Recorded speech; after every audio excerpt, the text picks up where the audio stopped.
రెండవ దినవృత్తాంతాల గ్రంథం 29:30. దావీదును దీర్ఘశాగియు ఆసాపును రచించిన శ్లోకం ఎత్తి యెహోవాను స్తుతించడని రాజైన హిజ్కియాకును అధిపతుకును లేవీయులకును ఆజ్ఞాపింపగా వారు సంతోషముతో స్తోత్రములు పాడి తల వంచి ఆరాధించేరి. ఈ వాక్యాన్ని మనం చదువుతున్నప్పుడు ఒక భక్తుని యొక్క ఆలాపన, ఆక్రందన, అభిలాషను మనం గమనిస్తాం. ఆయన ఎవరు అంటే ఇక్కడ మనం చదువుకున్నాం ఆసాపు అనే మాట. కీర్తన గ్రంథం తీయగానే మధ్య పుస్తకాల్లో ఎక్కువగా మనకు ఏ కీర్తన కనిపిస్తుంటే ఆసాపు కీర్తన కూడా కనిపిస్తుంది బైబిల్లో. వీళ్ళ చరిత్ర, వీళ్ళ జీవితాల గురించి బైబిల్లో దాదాపు 4 లేక 5 మంది ఆసాపులు బైబిల్లో ఉన్నారు. ఏ ఆసాపుల గురించి మనం మాట్లాడబోతున్నాం అంటే కీర్తన గ్రంథం పాడినటువంటి, అంటే అధిపతి కలిగినటువంటి వ్యక్తి. దావీదు కాలములో మందస్సము ఒబేదేము ఇంటిలో ఉన్నప్పుడు తిరిగి ఆశీర్వాదం కొరకు తీసుకెళ్ళడానికి పిలువబడినటువంటి లేవీ గోత్రము సంబంధించి వాళ్ళ పాఠకులుగా దేవుని మందిరములో పరిచర్య చేయడానికి నియమించబడిన వారు. అలాంటి వారు పాడుతూ దేవుని సంగీత నాదాలతో యెరూషలేముకు తీసుకుని వెళ్ళేవారు. ఆ ఆసాపు జీవితం ఇప్పుడు మనం చదువుకున్న వాక్యం అన్నమాట. అంటే బైబిల్ గ్రంథంలో చాలామంది ఆసాపులు ఉన్నారు, కానీ ఆసాపు అనే మాటకు అర్థం అంటే సమకూర్చువాడని అర్థం.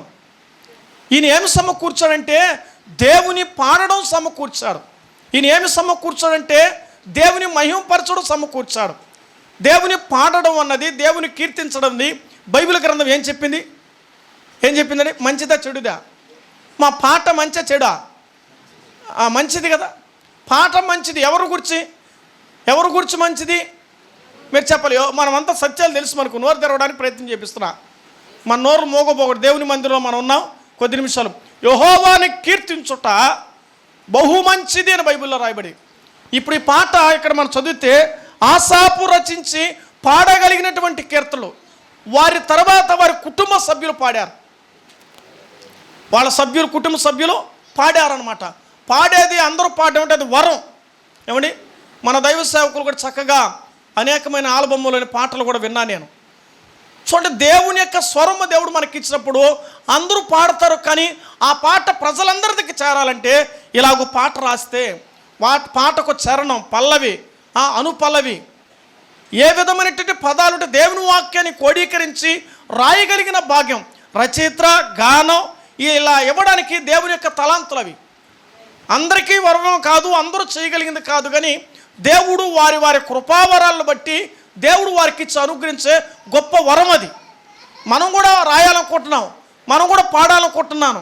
అయితే దేవుని యొక్క సంకల్పం అనేది ఇలాగూ మనం చూస్తున్నాం కదండి. నీకే నా ఆరాధన కదండి. దేవుని మనం ఆరాధించడం అంటే మనం ఎంత ధన్యం. ఒకప్పుడు లోకాన్ని ఆరాధించాం, ఒకప్పుడు లోకంలో బ్రతికాము, కానీ యేసుక్రీస్తు ద్వారా మనం మరియమ్మ గారు పాట పాడారు కదండి. దేవదూతలు పాడారు, చక్కగా ప్రభుని స్తుతిస్తూ గణపరిచేవారుగా చూస్తూ ఉన్నాం. కనుక దైవ గ్రంథములు మనం చదివినప్పుడు ఆసాపు జీవితంలో ప్రసిద్ధికి ఎక్కడానికి గల కారణం ఏంటంటే కేవలం కీర్తనే కారణం. ఆసాపు ప్రసిద్ధి చెందడానికి కారణం అంటే ప్రభుని పాడగలిగాడు. ఏం చేశాడని? ప్రభుని ఏం చేశాడు? ఇప్పుడు మీరు చెప్పాలి, మీ మైండ్ ఎక్కడ వినాలి. ఆసాపు ప్రసిద్ధి చెందడానికి, దైవ సేవకులు చెప్పినట్టుగా వృద్ధి చెందడానికి హెచ్చమా ప్లీజ్ వినండి, ఈ ప్రయాసం మీకోసం. ఒక ముక్క పట్టుకోమని. ఈరోజు ఏం రోజు? ఆదివారం రోజు. ముక్క లేకుంటే ముద్ద దిగదంట ఒకరికి. ముక్క లేకపోతే నేను దాన్ని విమర్శించి మాట్లాడలేదు. దేవుని వాక్యం ఒక ముక్క పట్టుకొని వెళ్ళాలి. ఒక దైవ సేవకుని గురించి ఒక ముక్క తీసుకెళ్ళాలి. ఈరోజు ఏం పెట్టారంటే మంచి బిర్యానీ పెట్టారంటాడు సెలవు కుటుంబస్తులు. శరీర సంబంధమైన భోజనమే కాదు, కానీ ఆత్మ సంబంధమైన వాక్యం మన గుండెలో దాచబడాయి. ఇక్కడికి వచ్చినామంటే ఒక కొత్త విషయం తెలుసుకోవాలి. ఆసాపు అనే మాటకు అర్థమేమి? అది కరెక్ట్ మాట, వెరీ గుడ్. సమకూర్చువాడని అర్థం. ఏమి సమకూర్చాడంటే దేవుని గానం చేయడం సమకూర్చాడు, రచించడం సమకూర్చాడు, ఆయన కూర్చి పాడు సమకూర్చాడు, కాబట్టి హెచ్చించబడ్డాడు. సెలవురాజు మా తమ్ముడు, నువ్వు నాకు అన్నని అన్నాడు అంటే ఇప్పుడు నాకు ఆయన ఏమైనట్టు? అది తమ్ముడు. ఇప్పుడు తమ్ముడు ఎన్నో పాటకు వచ్చాడు? ఏ సంవత్సరంలోనే? ఒకే సంవత్సరంలో నెల నెల రావడం అనేది దేవుని యొక్క అచంచలమైన కృప. ఆయనలో ఉన్న గురి ఏంటంటే తెలుసా? మన బ్రతికేది కొంతకాలం, ఈ లోకం విడవలసిందే, కానీ దేవుడిచ్చిన స్వరం మన రాబోయే తరానికి, మన కుటుంబానికి మనం ఏమివ్వగలుగుతున్నాం? దేవుని సన్నిధిలో ప్రసిద్ధికి ఎక్కాలి, లోకంలో కాదు, ఆస్తులో కాదు, ఐశ్వర్యాలో కాదు. ఏం బ్రదర్, భలే సంపాదిస్తున్నాం బ్రదర్, మరి సేవ ఏమైంది బ్రదర్? అది జీరో బ్రదర్. ఎంతోమంది దేవునికి దూరమై సంపాదిస్తున్నారు. దేవునికి దగ్గర సంపాదించగలిగే జీవితం గొప్ప భాగ్యం. ఆసాపు ఆరాధించువాడు, ఆసాపు ప్రసిద్ధి చెందినవాడు, ఆసాపు సేవ చేసేవాడు. ఎవరి కోసం తెలుసా? దేవుని సేవ కొరకమ్మా. ఈ జీవితం ఇంకా ఎవరి కోసం తెలిసిన? ఈ జీవితం ఎవరి కోసం అంటే ఎవరి కోసం చెప్పండి? మీరు చెప్పండి ఇప్పుడు. ఎవరి కోసం ఈ జీవితమా? నిజంగా ఉందా? మన గుండెల మీద చేసుకుని చెప్పగలవా? నేను ప్రభువు కొరకే బ్రతకని చెప్పండి. చాలా కష్టం. పాట ఒక ఆయన సమర్పణ చేయుము ప్రభువునకు నీ దేహము ధనము సమయమును. ఒక ఆయన పాట పాడితే నేను కూడా పాడాను. బాబు ఎవరు వస్తుడా? పాట వచ్చిన పాడినావా, అనుభవంలో పాడావని అడిగాడు ఆయన. పాట వచ్చి పాడినావా? ఆ పాట రాయడం ఒక అనుభవం, వారి వ్యక్తిగతమైన భావాలు దేవుని మీద ఆధారపడి అది అనుభవిస్తూ దేవుని పాడాలి, అనుభవిస్తూ దేవుని వాక్యం ఆరగించాలి, దాన్ని అనుభవించాలి. మనం సేవ చేసే భాగ్యం దేవుడు మనకిచ్చంటే మన బ్రతికున్న దేవుడి కోసం, మనం దేవుని కొరకు బ్రతికి ఉండాలి. ప్రతిరోజు ఒక గంట అయినా ప్రభు కొరకు బ్రతకడం నేర్చుకో. 20 రోజంతా నువ్వు 10 గంటలు కష్టపడ్డావు, ఒక గంట ప్రభువుతో గడుపుతున్నావా? సేవ చేసే భాగ్యం నీకు ఇచ్చినప్పుడే, నడవగలిగినప్పుడే, రాగలిగినప్పుడే, వర్షం వచ్చినా వాంకొచ్చినా ఏదైనా సరే, ఉద్యోగాలు మానలేదు, వ్యాపారాలు మానలేదు, మన వ్యక్తిగతాలు మారలేదు, అన్నీ చేస్తున్నా. కానీ ఇప్పుడు ప్రార్థనకి రండి సోదర సోదరి, అమ్మ రండి అమ్మ విశ్వాసం అంటే, అన్న వాన పడుతుందన్నా. ఏం పడుతుంది? వ్యాపారానికి వాన అడ్డు రాలా, ఉద్యోగాలకు వాన అడ్డు రాలా, సేవకే అడ్డు వచ్చినాయి. అసలు బతికింది ఎవరి కోసం తెలుసా? మన ప్రభు కొరకు బ్రతకాలి. కాబట్టి ఈ ఆశ ఆ రోజులో ప్రభు కొరకై సేవ చేసిన వాడు ఎంచబడ్డాడు, ప్రభువును గురించి పాడాడు. ఈ పాటల ద్వారా జరిగిన సంభవాలు బైబిల్లో 4 విషయాలు రాయబడింది. ఆ 4 మొక్కలు చెప్పి నేను ముగిస్తాను. నేను పాటలు ఎందుకు పాడాలి? ఏమ్మా మీరు చెప్పండి. బైబిల్ చదువుతూ ఉంటాం కదా, పాటలు ఎందుకు పాడాలి? ఈయన పాడాడు, ఎందుకు పాడాడు అంటే నాకు వచ్చిన పాడాడా, లేకపోతే ఒకటి నెంబర్ 1 దేవుని ఆరాధించడానికి పాడాలి. ఆ ఆరాధన ఎవరు కనిపించాలి? ఆయన హెచ్చించబడి, ఆయన పదం లేకుండా ఆయన పాట రాయకూడదు. మనం యేసు యెహోవా అనే ఆ పదం, ఆయన ఆరాధించగలిగిన ఆ పదం ఇమిడి ఉండాలి. ఎందులో ఆయన ఆరాధించగలిగిన వారేమి ఉండాలి. పాట ఎందుకు పాడాలి? 2వ కారణం. ఒకటి చెప్పేసినారు, 2 రైట్, కరెక్ట్ ఆన్సర్. ఎక్స్పీరియన్స్ ఉన్నారండి, ఫాలో అవుతున్నారు. ఏమండి ఇప్పుడు ట్రెండ్ ఫాలో అయినట్టుగా వాక్యాన్ని అర్థం చేసుకుని మాట్లాడగలగాలి. సంతోషము బైబిల్ గ్రంథంలో జకరియా గ్రంథం 2:8 మాట్లాడబడింది. ఒకరు సంతోషంతో ఏమిటంటే పాట పాడుతున్నారు. మరి దుఃఖం అయితే పాడతామా? దుఃఖమైన పాడతారు, 7 పాటలు పాడతారు, అది కూడా ఉందిలే. దుఃఖంలో ఉన్నా పాడతారు, సంతోషం ఉన్నా పాడతారు. పాడుతున్న పాటకు అర్థం ఉండాలి.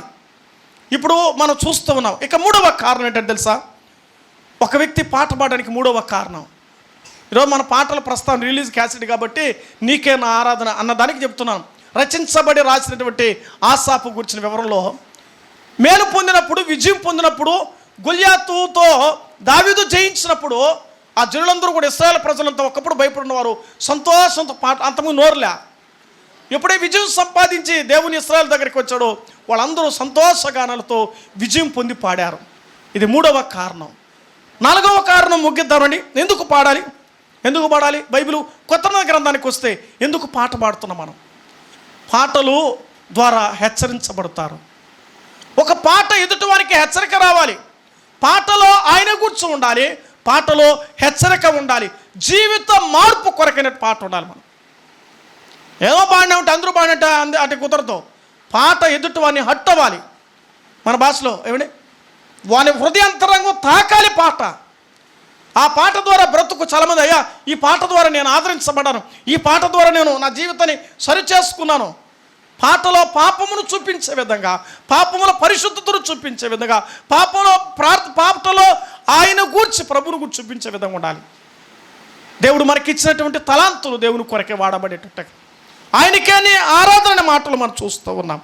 అందుకే దేవుని వాక్యం పాట ద్వారా జరిగిన విషయాలు. ఆసాపు కేవలం పాట ద్వారా దేవుని గ్రంథంలో ఒక్కొక్కరికి ఒక వరం, అదొక స్వరం, అదొక బలం, అదొక గలం. అటు విధంగా విమోచించబడిన వారు ఆయన గురించి పాటలు పాడుతున్న దేవుని వాక్యం రాయబడుతుంది. మా పాటలో ఖచ్చితంగా ప్రభుని గురించి మనం చేయాలి, పాడుతూ ఉండాలి, ప్రభుని ఆరాధించాలి. ప్రతి సమయమందునో అసమయందునో సంతోషం కలిగిన బాధ కలిగిన ప్రతి విషయంలో ప్రభుని పాడుతూ ఆసాపు ఘనతకెక్కడానికి దైవ సేవకులు చెప్పినట్టుగా దీనులు హెచ్చించబడ్డానికి కారణం ఏదంటే ప్రభువుని స్తుతించగలిగిన వారుగా. ఇప్పుడు ఆసాపు అంతగా ఆశీర్వదించబడానికి, ఆ పేరు రాయబడానికి, ప్రసిద్ధికి ఎక్కడానికి దేవుడు తనకిచ్చిన బాధ్యతను నిర్వహించాడు. ఈరోజు నీకు ఇచ్చిన బాధ్యత సంఘంలో, సమాజంలో, నీ కుటుంబంలో నీకేమి ఇచ్చాడో దాన్ని కాపాడుకొని, నీ కొరకు రక్తం కార్చాడని, నీ కొరకు ప్రాణం పెట్టాడని, యేసయ్య నీ కొరకు చనిపోయాడని, సమాధి చేయబడి తిరిగి లేచాడు నువ్వు నమ్మితే. ప్రభు రాకడా మనం విన్నాం, సువార్త విన్నాం. యేసుక్రీస్తు క్రిస్మస్ దినాలు ఎవరి కోసం అంటే సర్వలోకం కొరకు ఆయన వచ్చాడు. ఆయన మన కొరకే జన్మించాడు, మన కొరకే జీవించాడు, మన కొరకే చనిపోయి తిరిగి లేచాడు. అంటే దేవుని ఇంకా ఈ కూడికలు ఎవరైనా అంగీకరించకపోతే నమ్మితే పరలోక రాజ్యం లేదా అగ్నిగుండం తప్పించాలని, పరలోకం ఇవ్వాలని, ఆయనతో జీవించడానికి ఈ కూడికలు ఎందుకు అనుకుంటున్నాం? ఈ కూడికలో ఒక్క ఆత్మైన రగిలించబడాలి, ఒక ఆత్మైన ఉజ్జీవించబడాలి, ఒక ఆత్మైన పరలోకం వెళ్ళాలి, ఒక ఆత్మను సంఘాన్ని బలపరచుకోవాలి. అటు విధంగా దేవుని కూడిక ద్వారా దేవుడు హెచ్చించులాగున, బలపరచులాగున ప్రభు తన మాటలు మన వినికిడిలో ఆశీర్వదించునుగాక. ఆమేన్.